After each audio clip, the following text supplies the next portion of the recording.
चलिए सुगंधा मैम के पास चलते हैं। मैम को विदा करने से पहले एक सवाल मैम के लिए आया हुआ है सुमन दत्ता जी का, उसे ले लेते हैं। मैम सुमन जी जानना चाह रहे हैं आपसे कि साल 2026 के लिए सिल्वर के क्या टारगेट्स रह सकते हैं, आपकी क्या सजेशन रहेगी मैम? तो दिव्या, मेरे अभी भी सेम टारगेट्स रहेंगे। हमने आपके चैनल पे बहुत बार ये मेंटेन किया है। We are expecting 5 lakh level. काफी लोगों ने जो जनवरी के हाईज पे बाय किया वो अभी भी स्टक हैं, और वो काफी ये क्वेरीज आती हैं कि क्या हमें दोबारा 4 लाख के लेवल मिलेंगे। आई स्टिल एक्सपेक्ट कि 4 लाख इनफैक्ट वो भी लेवल सरपास होगा। बट ये जरूर कहना चाहूंगी कि जिस तरीके से स्ट्रेट रैली हमने आते हुए देखी थी, दिसंबर और जनवरी की रैली नहीं रहेगी। ये इन बिटवीन ब्रेक्स लगते रहेंगे, जैसे मैंने पहले भी मेंटेन किया, बट इवेंचुअली हम 5 लाख की तरफ हेड करते हुए नजर आएंगे। नियर टर्म में 3.5 लाख एक मेजर रेजिस्टेंस रहेगा, और अगर बिल्कुल इमीडिएट शॉर्ट टर्म की बात करें तो 3 लाख 5 लाख 3,05,000 भी एक रेजिस्टेंस रहेगा। बट वहीं डाउन साइड में देखें तो 2,25,000 एक मेजर सपोर्ट है। इवेंचुअली बाय दिवाली और ईयर एंड हम 5 लाख की तरफ हेड करते हुए नजर आ रहे हैं। बहुत सारे कैटलिस्ट हैं जिसकी हमने टाइम एंड अगेन बात की है, बट अभी भी आउटलुक अभी भी सिल्वर के लिए बहुत पॉजिटिव बना हुआ है। और ये जो जियोपॉलिटिकल सिनेरियो जिस तरीके से इमर्ज हो रहा है, ये भी सिल्वर को काफी हद तक फेवर करता हुआ नजर आएगा। तो बड़ी एक्सपेक्टेशन, बड़ा आउटलुक है। 5 लाख रुपए तक भाव जा सकते हैं साल 2026 के एंड में, इनफैक्ट दिवाली तक जो भाव। मैं एक चीज और ऐड करना चाहूंगी, यहाँ पर रुपी भी है कुछ हद तक डेप्रिशिएट होता हुआ नजर आ रहा है। अगर रुपी 92.20 के लेवल को ब्रेक करेगा तो हम रुपी को भी 94.5 से 95 लेवल तक हिट करते हुए देख सकते हैं। So more than the international counterpart, हम डोमेस्टिक मार्केट में ज्यादा गेन्स आते हुए देख सकते हैं।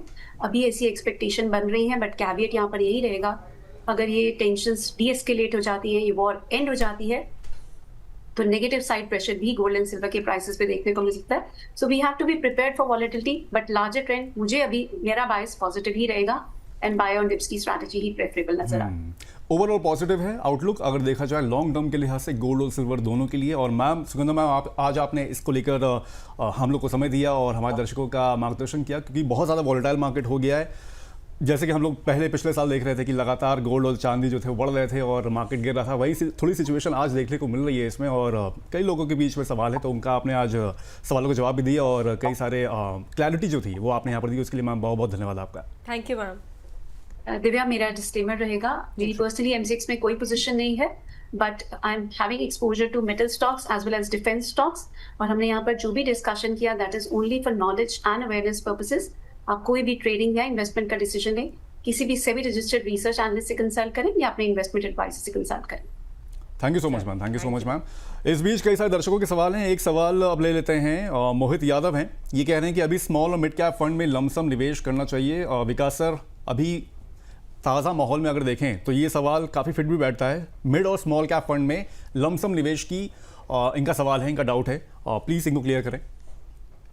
मोहित, मुझे ऐसा लगता है अगर आपका एक लॉन्ग टर्म व्यू है कि आप स्मॉल एंड मिड कैप है तो एटलीस्ट 5 ईयर प्लस का टाइम होराइजन है, तो आप 20-25% तो अभी आप एक लमसम कर सकते हैं। रिमेनिंग आप एक लिक्विड फंड में या अल्ट्रा शॉर्ट टर्म फंड में डाल के उसका एसटीपी अगले मान लीजिए 5 से 8 वीक्स में उसको जो है स्टैगर्ड मैनर में निवेश कर सकते हैं, क्योंकि मालूम नहीं है कि किस तरीके से चीजें आगे शेप अप होंगी। ऑल्दो अगर 5-7 साल के ऊपर का टाइम होराइजन है तो लमसम में आप डाल के भूल भी सकते हैं, लेकिन अगर एक थोड़ी सी एक्स्ट्रा एफर्ट डालने से आपका एक एंट्री पॉइंट्स अच्छे हो जाए या पोर्टफोलियो को थोड़ा प्रोटेक्शन मिल जाए तो वो एक ज्यादा अच्छी स्ट्रेटजी है। सो मुझे ऐसा लगता है कि 25% के आसपास आप अभी लमसम कर दीजिए और रिमेनिंग पैसा जो है वो आप एसटीपी रूट से अगले 8 हफ्तों में उसको डिप्लॉय करें।